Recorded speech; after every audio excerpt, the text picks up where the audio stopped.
Hello, everybody, and welcome to my Parent Roundtable. This is an opportunity for parents to sit down and basically ask, how do I, and address a specific issue, challenge, or circumstance that they're having with their child. And I'll give you answers of basically what I found that works and what I would do in that particular situation.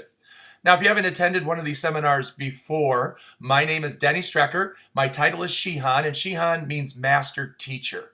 Everybody knows the term sensei. This is one level. Shihan is one level higher than sensei. I'm currently a 5th degree black belt, and I've been working with kids in my martial arts school since 1992, which is about 22 years now. We've been in Warren for about the last 18, 19 years. We recently moved to Troy, and I get to work with kids each and every week and absolutely love what I do. Over this time, what I've been able to do is use my classroom as kind of as a laboratory and really find the techniques that work well with kids in general. And more importantly, see what techniques don't. And now, by keeping the things that work and throwing away the things that don't, I've now created a system that help kids that are going to help them become happier, healthier, and successful as they become teenagers and adults. Now, we understand that every child is unique, so some of these techniques take a little bit of tweaking or adding a little nuance to it, but in general, the techniques work. And the key to making them work is thinking long-term and being dedicated to the success of your child. What I find whenever I'm speaking with a parent who's frustrated with a particular instance is they're thinking in present terms and they just don't see the light at the end of the tunnel. If I'm working with a 4 or 5-year-old, I'm sitting and looking at them, asking myself, what is it that I can do that's going to help them when they're 12? If I'm working with a 12-year-old, what is it that I can give them right now that's going to help them when they're 18, 19? And by keeping this long-term goal, it really helps work with your patience and your understanding of kids. So normally this seminar is about an hour long. We had a bunch of moms in our last event. They sent me in some great questions. I wasn't able to get a recording of the actual event. So this seminar is basically a synopsis of what happened at the seminar. In future events, so I'm hoping to be able to actually get you the live recordings so you can hear the interaction between the parents and myself. So one of the biggest questions that we had in this particular seminar was, how do I get my kids to stop fighting all of the time? There's absolutely nothing more frustrating than trying to have peace and harmony at home and hearing the kids just fighting every minute of every single day. So what we did is we sat down, started coming up with some of the basic answers to help alleviate this fighting. First and foremost, what we teach is that home is the sanctuary. And in the sanctuary, there is no yelling, arguing, or fighting at any time. There is a way to basically express your feelings, but yelling and arguing is not it. Create a system of home rules was one of the first things that we started to cover.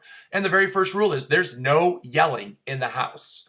That means yelling, period. That means if I tell you, hey, go get your sister for dinner, you don't turn around and go, hey, it's dinner time, and scream, so that she comes to you. You go and you get her. Naturally, it would even be following, you're mad at each other and you're yelling. This even goes for parents to the kids, though, and in between spouses. Period.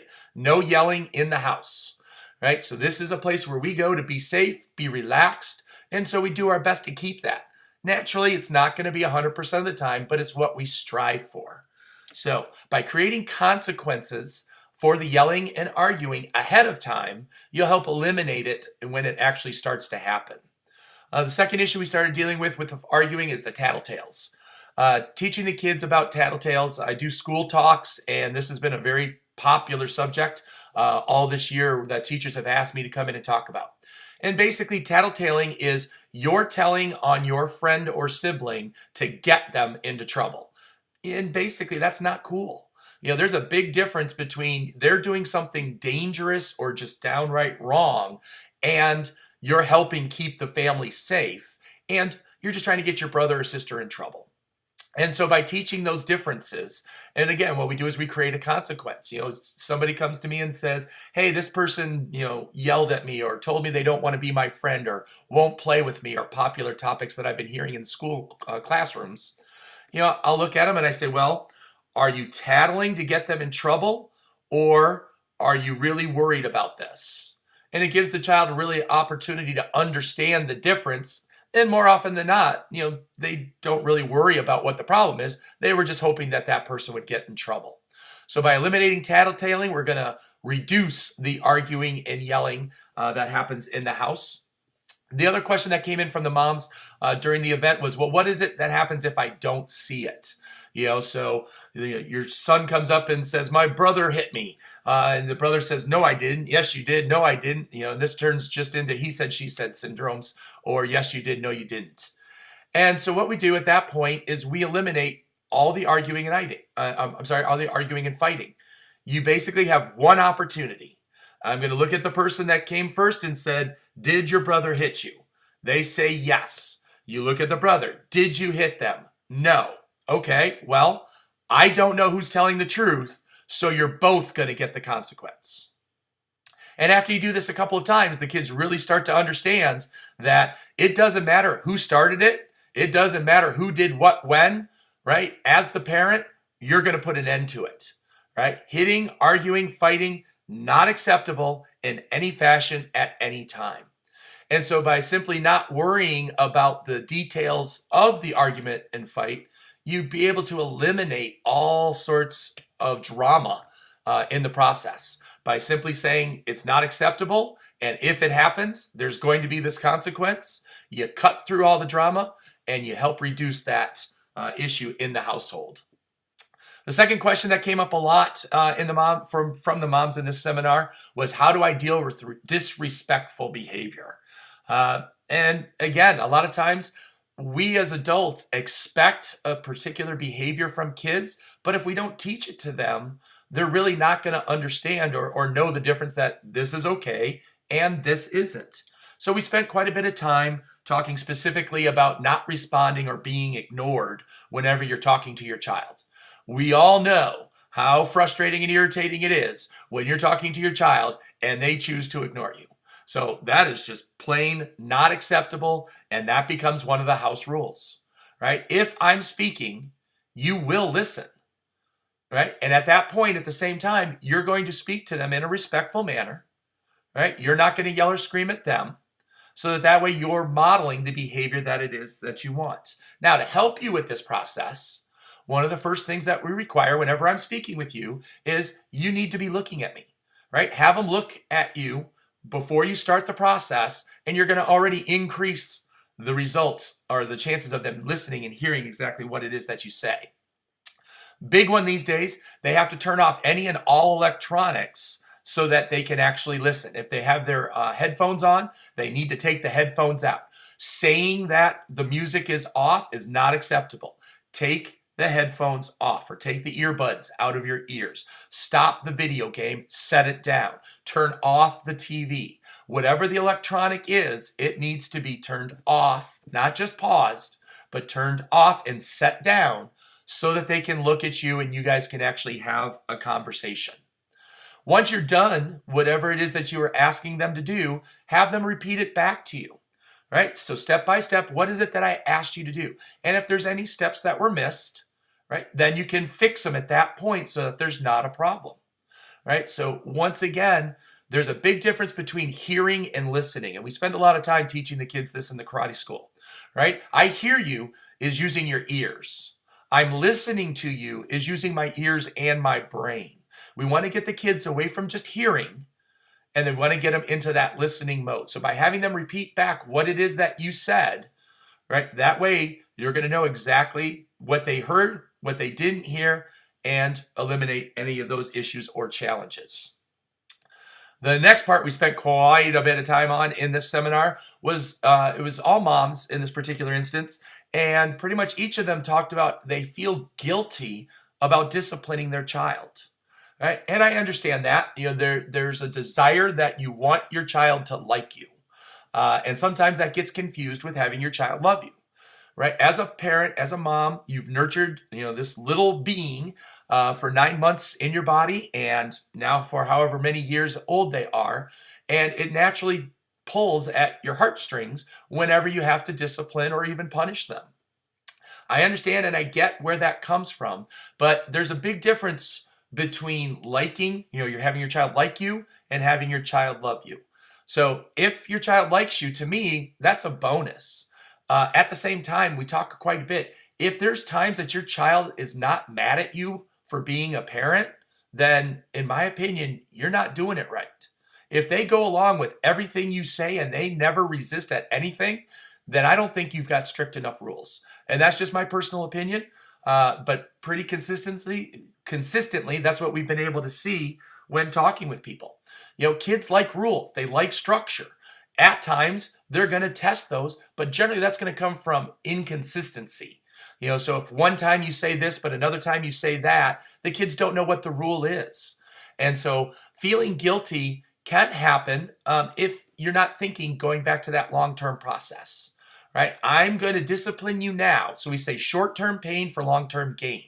I'm going to work on this behavior for the next 6 months, and it's going to be frustrating, but it's going to take care of the next 10 years. And so if you keep that long-term thinking in mind and the end result in mind, a lot of times it's going to help get rid of that guilty feeling.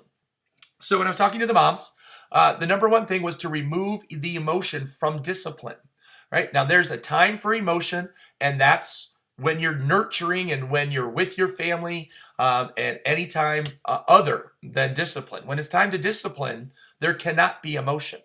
When you have emotion and discipline, all kinds of things go wrong.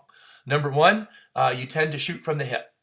So this is where inconsistency starts to play, right? You might be extra angry, so you really, sock it to them and lay on the punishment extra heavy. Or they're complaining and they're whining and they're upset, and, they basically manipulate you into talking you out of becoming disciplined. And that teaches them all sorts of bad habits as well. So by removing the emotion altogether, when it comes to discipline, right? You did this. Therefore, here's the consequence. Having this system in place before a problem arises is what's going to help you the most, right? So having a set plan is always going to be more successful than shooting from the hip, right? And we have all sorts of examples of that. Say the family wants to drive here from Michigan down to Florida to go to Walt Disney. If we just jump in the car and we started driving, we're eventually going to get there, but we didn't look at a map. We didn't decide what to take with us. We didn't know how long it was going to take. We didn't think about where we were going to stay or stop. We didn't know how much it was going to cost. You're going to run into an awful lot of problems because you just shot from the hip and said, let's go do this. But now contrast that to, hey, all right, let's see. It's the first of the month, and this summer we want to go to Disney. That gives us 3 months to plan. So we're going to drive. And this is what we're going to need. And you create your list, and you've got your timelines, and you know the hotels where you're going to stop. You know how much gas you need. The trip's going to be a lot smoother by having that plan. Discipline is no different, right? Having a set system of consequences for specific behaviors is going to help you out. And we're going to talk about that in a little bit. Now, in your consequences system, you have to include a consequence for whining, complaining, and arguing. Right? As a parent, one of my favorite terms that I teach the parents here at the karate school is benevolent dictator. I am the benevolent dictator of this realm, and the realm is my karate school. We will get along fine as long as you listen to my rules.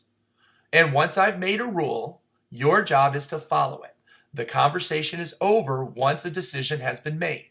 And time again, this is where I see parents entertain a conversation back from a child, which then turns into whining, complaining, and arguing until you get so frustrated that you're now in your emotional state. So you throw your hands up in the air and you say, fine, forget it, right? Or then you start laying on all sorts of wild ones. You're grounded for the rest of your life. My dad threw that out once. Well, naturally, I'm not grounded for the rest of my life. It didn't last that long. And so you start losing credibility if you start saying things and you don't follow through. So have a consequence for the whining, complaining, and arguing, and let the kids know once a decision is made, the conversation is over, it's time to move on. Okay? Now, here's the huge one that the moms didn't figure out and understand until I taught it to them. Disengage. One of my favorite terms. There's absolutely nothing in the rules that state you have to stand there and listen to your child whine, complain, and argue. I've made my decision. The conversation is over. and you turn around and you walk away. By disengaging from the child, you end the conversation. You don't even entertain the possibility of a conversation. So when I gave the parents this clue, suddenly all these light bulbs and eyeballs lit up, and it was, I can do that. You walk out. So if you're in the kitchen, you go to another room. You go to the bedroom. Right? If you're in the family room, you go to the kitchen. You simply just walk away. The conversation is over. Right? But at the same time, you let the child know that. You don't just turn around and walk away, because that's going to then open the door to the possibility of them just following you and falling back into the routine of whining and complaining. Right? Again, it's simply, I've made my decision. This conversation is over. I'm leaving. And you turn around and walk away. So by giving yourself the power to disengage, you now have removed conversation from your discipline system as well as emotion. By simply putting these couple of steps in place, you're going to see the whining and complaining practically eliminated in a very short amount of time. So what our main focus of the program is to give you an action plan, right? It's easy for us to sit and talk. It's easy for you to listen. Maybe are you hearing me right now, or are you listening, right? Sometimes you might be doing other things, so you're only hearing, but I want to give you a step-by-step action plan so again, that you've got something to really measure the results and see how things are working for you. So what are the steps that you can take today, right now, to start improving what's going on between you and your children?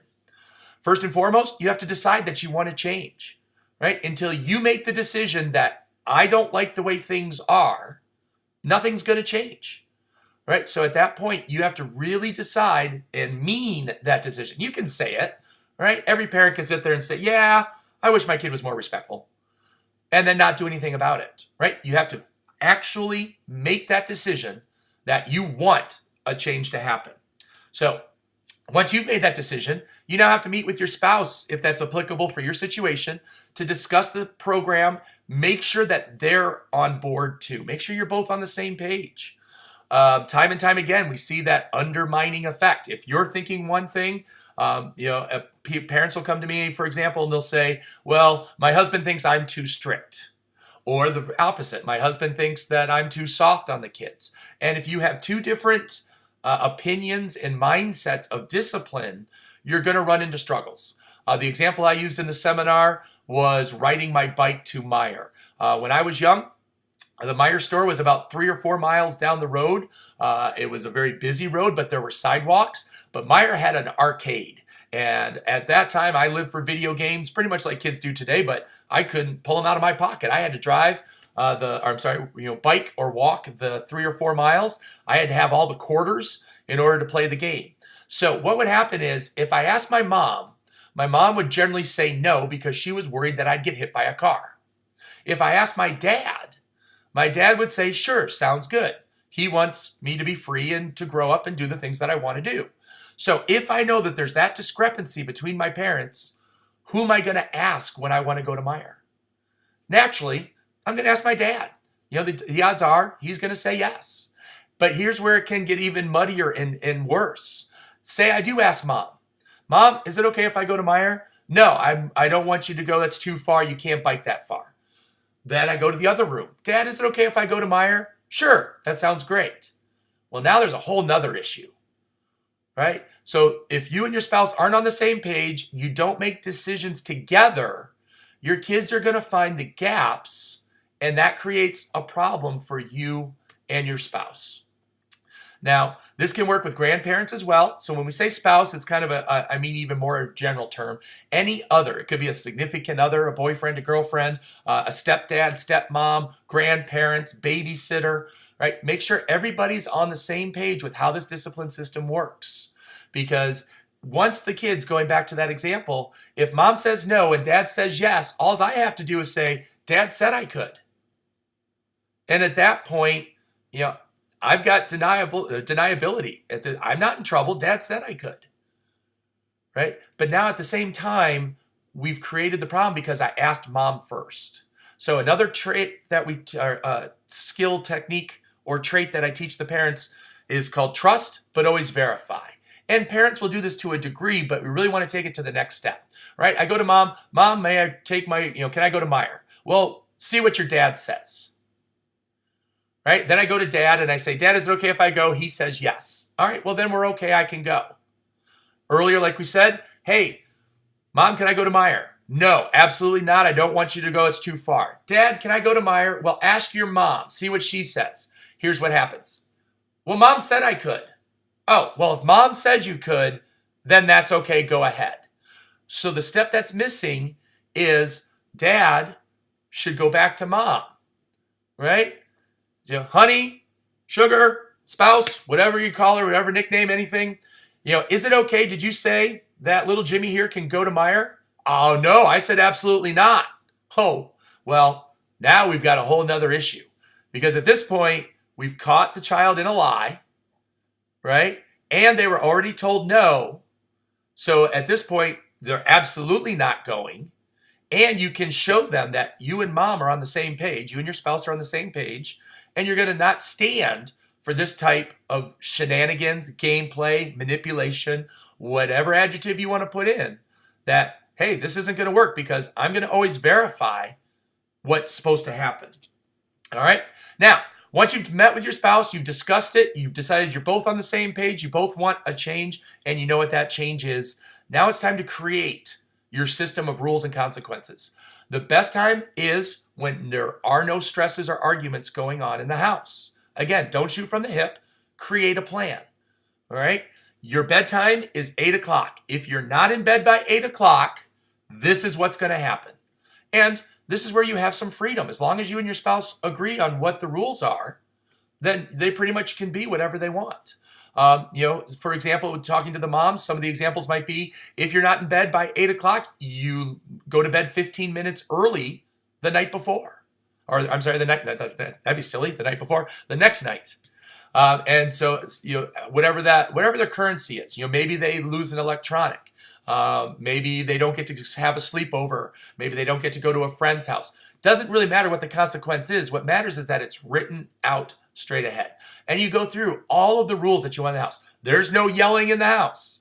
If you're caught yelling in the house, here's the consequence. There's no arguing.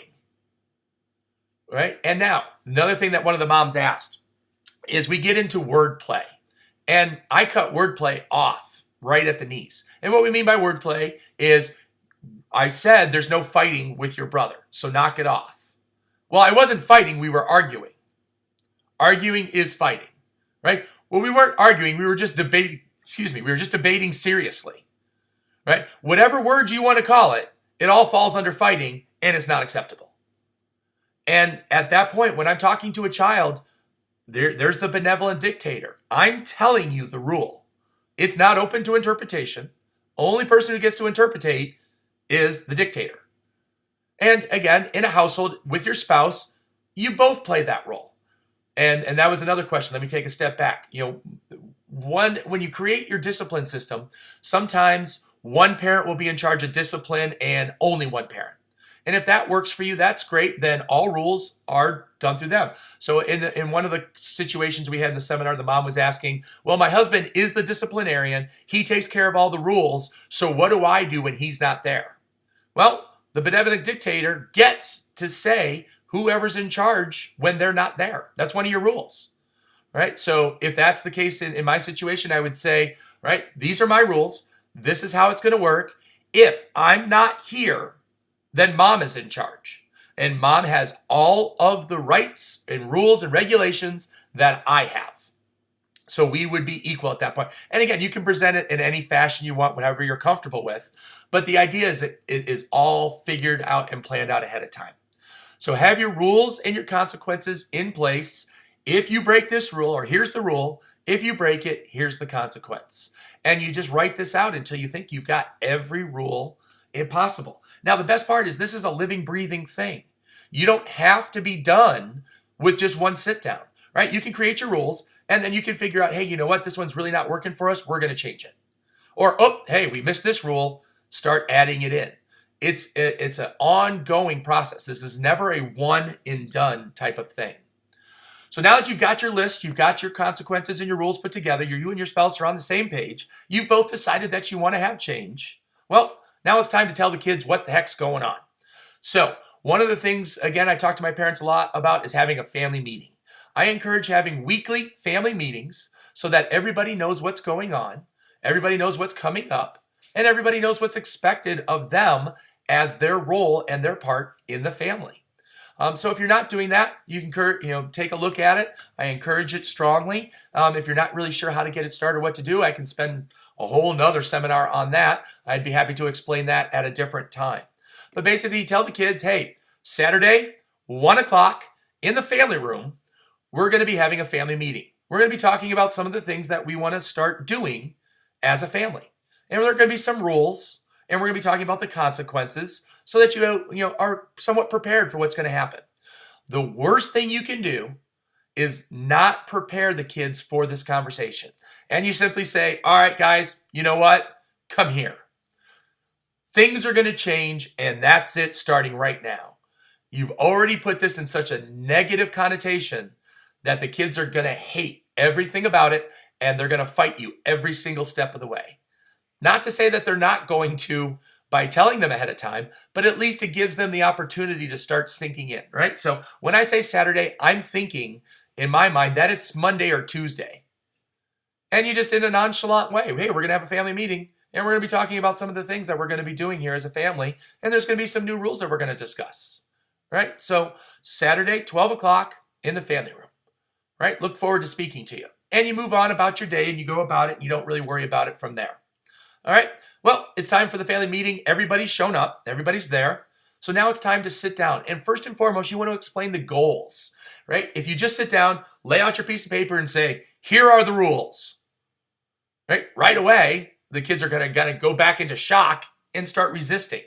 So giving them, this is one of the times where explanation can be helpful. When you're disciplining, explanation is not helpful, right? When you're disciplining, you did this was the rule, you broke it, here's the consequence, we're done. But in this case, we're setting the process up. So we want to explain a little bit. You know what? Your father and I, your mother and I, whoever is doing the talking, have decided that there's really too much fighting going on in the house, and we're really not happy with the way that we speak to each other. So we're going to put some rules in place that are going to help us fix that. And these rules apply to all of us. So right away, you're showing everybody that we as a family are a unit, and this is what we do. And these are the rules that we're going to follow as a group to make sure that we're all happy. So at that point, nobody's singled out, nobody feels isolated, nobody feels picked on, right? So once you've explained all of the rules, right, after explaining what the goals are, there's only one thing to ask, and that simply is there anything that you don't understand? Right? You don't ask, do you have any questions? That's an open-ended question, and that's going to lead you down the wrong path. So you want to expect resistance, but you don't want to open the door to that resistance. By asking that open-ended question, it just is asking for trouble. The only thing that you need to ask is there anything you don't understand with what we've just explained? Now, they're going to try to say, well, this isn't fair, or how come this? Well, but what about? We're not addressing those. These are the rules. Is there anything you don't understand? Right? And then at that point, it does give them the opportunity to say, well, when you say 8 o'clock, does that mean Saturday nights too? So 8 o'clock's my bedtime. Do I have to be in bed by 8 o'clock on Saturday? And you decide at that point. So this is your first opportunity to tweak some of the rules. You can say, wow, that's a good point. Let's write that in. Right? Or you can say, that's the rule. We're going to try it for the first month, and then we'll check and see if we need to change it at that point. Right? So they don't have any questions. They don't have anything that they don't understand, so they understand what's going on. You're done with the resistance. Here's the time where the rubber meets the road. Stick to your guns. Everybody falls back or slides back into their natural habits. So if you're a mom and you feel guilty, you're going to feel guilty at the beginning of this process, but you got to stick to your guns. And if you do this process for 1 month, it becomes easy, right? 21 days to form a habit is what we teach the kids in the karate school. So if you stick to your guns for those 21 days, I like to say a month because it makes it just a nice set amount of time. If you stick to it for 1 month, you'll notice that you're getting less resistance, right? The kids are going to resist the first couple of times. When you say you broke the rule, here's the consequence. Remember, we talked about this. Boom, no conversation, disengage, you walk away. They're going to kind of be in shock, like, what? Oh, they really mean this. So for the first couple days or a week, there's going to be quite a bit of resistance or possible resistance, right? But by the third week, it's going to be a lot less. By the end of the month, it might be gone altogether. And wouldn't that be awesome? But no matter what, by being consistent and sticking to your guns, you're going to be in a better place. You're going to be closer to that change that you wanted than if you don't do anything at all. All right? So there's your action plan. I hope that's helped. We had a great conversation with the moms. They were able to ask some awesome questions. So I want to give that same opportunity to you. If you have any questions about this or any other topic about helping your child, please feel free to give me a call. Phone number is 248-687-8641. Or you can email me, and as I look at it, my email is not correct on here. It's denny@kidsmartialartstroy.com. Oh, actually, yep, it is correct. Good. And so you can email me anytime with, hey, I'm having a particular issue, and I'd be happy to speak to you. Or if you want to check out any of my other programs, look at my website, dennystrecker.com. Thank you for your time. I appreciate you listening. And if I could ever be of any help, please let me know what I can do. Have a great day.